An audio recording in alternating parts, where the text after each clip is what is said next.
किधर जा रही है? बिस्मिल्लाहिर्रहमानिर्रहीम। अस्सलाम वालेकुम नाज़रीन, मैं हूं अहमद फ़वाद और आप देखते हैं मुझे मेरे यूट्यूब चैनल और फेसबुक पेज पर। नाज़रीन, पार्लियामेंट से बराह रास्त बहुत अहम डेवलपमेंट्स हैं जो कि आज के इस व्लॉग में मैं आपके साथ शेयर करने जा रहा हूं।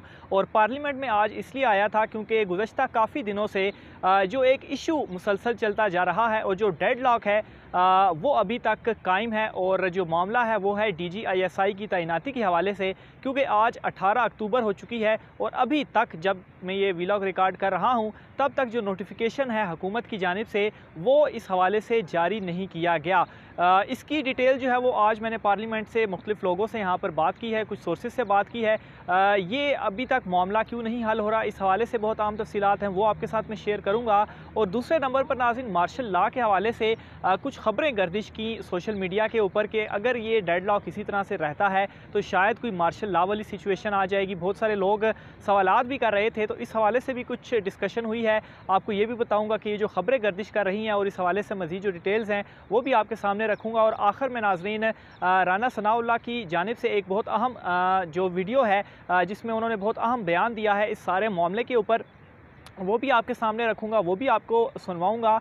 और मुस्लिम लीग नून का शहबाज शरीफ की माफ़ कीजिएगा, शहबाज शरीफ की सदारत में एक बड़ा अहम इजलास हुआ है पार्लियामेंट हाउस में ही, उसकी भी कुछ तफसीलात हैं वो भी आपके सामने रखूँगा। तो सबसे पहले नाज़रीन आगाज़ में यहीं से करता हूँ। तो ये जो इजलास हुआ है नाज़रीन नवाज़ लीग का शहबाज शरीफ की ज़ेर सदारत, तो इसमें नाज़रीन दो अहम इशूज़ जो थे उस पर डिस्कशन की गई। एक तो जो महंगाई वाला मामला था उसके ऊपर डिस्कशन हुई कि जिस तरह से महंगाई बढ़ती जा रही है तो अपोजिशन का इसमें क्या जो लाहे अमल है वो होगा, क्या वो स्टेप उठाएंगे। और दूसरे नंबर पर जो DGISI की तैनाती वाला मामला है उस मामले के ऊपर, तो इस हवाले से जो हमारे सोर्सेज हैं वो हमें बता रहे हैं कि अभी तक नवाज़ लीग इस हवाले से बिल्कुल कंफ्यूज नज़र आई है कि वो कोई स्टेप उठाए।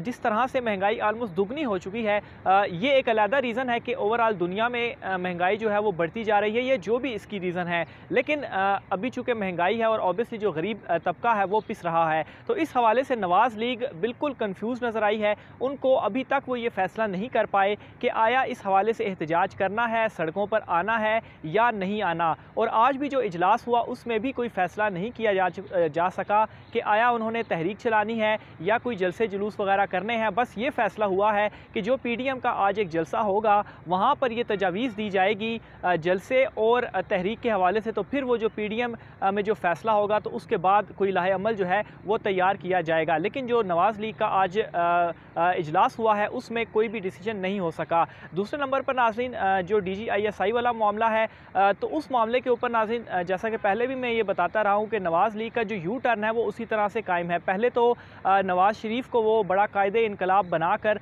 इस तरह से पोर्ट्रे करते रहे कि इदारों को मुदाखलत नहीं करनी चाहिए, वज़ीर-ए-आज़म का इस्तेहकाक होता है। लेकिन आज जब DGISI की तैनाती के हवाले से वज़ीर-ए-आज़म के इस्तेहकाक की बात की गई तो तब वो इन तमाम टेंस सिचुएशन का वो फ़ायदा उठाना चाहते हैं और खुश भी हो रहे हैं कि चले इमरान खान साहब की किसी तरह से ये जो सीढ़ी है जिस पर उनकी हुकूमत कायम हुई है इससे किसी तरीके से हटाया जाए और वो ख़ुद इक़्तिदार में आना चाह रहे हैं। तो ये नाज़रीन नवाज़ लीग की इस वक्त हालत है और इन तमाम चीज़ों से हम ये प्रिडिक्ट कर सकते हैं कि किस तरह से वो आवाम के मफाद में नहीं बल्कि अपनी एक दौलत बचाने के लिए या अपने मफाद के लिए वो ये तमाम तर जो मामलात हैं वो कर रहे हैं। दूसरे नंबर पर नाज़रीन जो मार्शल लॉ के हवाले से कुछ सोशल मीडिया के ऊपर ख़बरें चली या बहुत सारे लोगों के सवालात भी आए कि क्या अगर ये टेंस सिचुएशन बरकरार रहती है तो मार्शल लॉ वाली सिचुएशन हो सकती है। तो इसका जवाब नाज़रीन बिल्कुल नामे भी है। बेशक पाकिस्तान में मार्शल लॉ लगते रहे हैं, लेकिन आखिरी जो मार्शल लॉ था वो 1999 में लगा था और तकरीबन 22 साल इस बात को गुजर चुके हैं। और आज हम एक ऐसे दौर में खड़े हैं जहाँ पर इलेक्ट्रॉनिक मीडिया या जो सोशल मीडिया है वो इस कदर फैल चुका है कि कोई भी जो ख़बर है आपको इलेक्ट्रॉनिक या रवायती मीडिया से पहले सोशल मीडिया पर आवाम तक वो पहुंच जाती है। तो ऐसी किसी तरह की भी जो ख़बर है वो बिल्कुल फ़ेक है और इस तरह की कोई भी जो सोच है वो इस वक्त हुकूमती या दोनों साइडों पे किसी जगह पर नहीं चल रही। एक तो सोशल मीडिया के ऊपर इस हवाले से कुछ चीज़ें चल रही और दूसरा जो सवालात भी लोगों ने किए, तो मैं ये क्लियर करता चलूँ कि इस तरह से कोई भी चीज़ नहीं है और ना ही आइंदा इस तरह का कोई स्टेप लिया जा सकता है, क्योंकि अब जो है वो मामलात से हम बहुत ज़्यादा आगे निकल चुके हैं। आखिर में नाज़रीन जो DGISI वाला मामला है उसके ऊपर आपको बताऊं तो डेडलॉक बरकरार है। डेडलॉक कैसे बरकरार है? क्योंकि आज 18 अक्टूबर होने के बावजूद जो नोटिफिकेशन है वो जारी नहीं किया गया। हालांकि 6 अक्टूबर को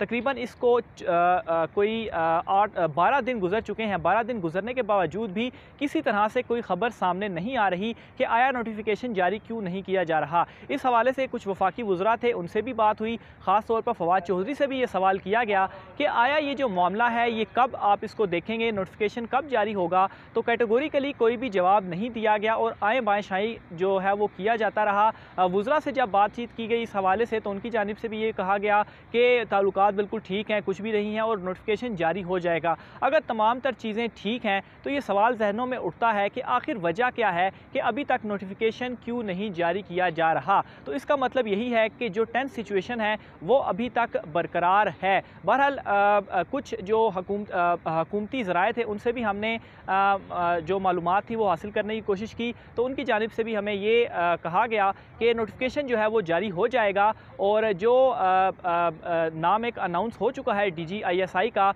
उन्हीं को ही जो है वो उन्हीं के नाम का ही नोटिफिकेशन जारी होगा और जनरल फैज़ हमीद साहब जो हैं वो पेशावर के कोर कमांडर के तौर पर अपना जो चार्ज है वो संभालेंगे। बहरहाल इस वक्त जो ऐवान है उसमें तो ये खबरें गर्दिश कर रही हैं। मज़ीद इस हवाले से जो भी तफसीलात होती हैं वो भी हम आप नाज़रीन की खिदमत में पेश करते रहेंगे।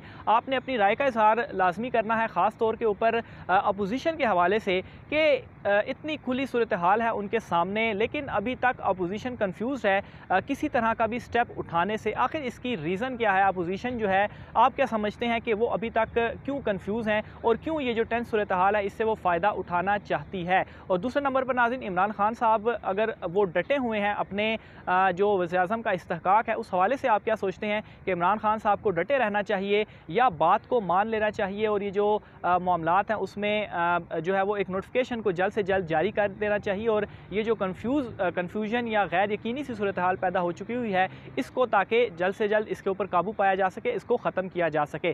कमेंट बॉक्स में नाज़रीन लाजमी लिखिएगा। आज के व्लॉग से इतना ही। पार्लियामेंट से मुझे इजाज़त दीजिए। अल्लाह हाफ़िज़। DGI की तकर्री का मामला है तो इसमें जो है वो कहाँ से जो है वो फौज मुदाखलत कर रही है? सर ये इस्तेहकाक तो ज़ाहिर है प्राइम मिनिस्टर का है। नहीं, इस्तेहकाक जो है वो प्राइम मिनिस्टर का है, तो फिर जब ये प्राइम मिनिस्टर से उन्होंने डिस्कस करने के बाद अनाउंस कर दिया जो एक तरीक़ाकार है मिलिट्री में तकर्रियों की अनाउंसमेंट का, तो उसके बाद अब वज़ीर-ए-आज़म जो है वो 10 दिन से क्यों उसके ऊपर बैठा है? कभी मिलिट्री में ट्रांसफ़र पोस्टिंग के ऊपर कभी ऐसे हालात हुए और क्या एक मुनज़्ज़म और डिसिप्लिन अदारा जो है उसको जो उसमें ऐसे हालात होने चाहिए? देखिए, हम तो इस बात के दाई हैं कि हर अदारे को अपना आइनी और कानूनी किरदार जो है वो अदा करना चाहिए और अपनी कॉन्स्टिट्यूशनल लिमिट्स में रहना चाहिए। लेकिन कॉन्स्टिट्यूशनल लिमिट्स जो हैं उसमें अगर किसी अदारे को बाहर नहीं आना चाहिए तो ये तो नहीं है ना कि ये सियासी हुकूमत जो है वो उसके अंदर जाकर तो उसकी तकर्रियों को और पोस्टिंग ट्रांसफ़र्स और जो है वो प्रमोशंस को मैनेज करना शुरू कर दें। इस तरह तो फिर अदारे जो है वो तबाह होते हैं। ये कोई IG पंजाब का मामला है?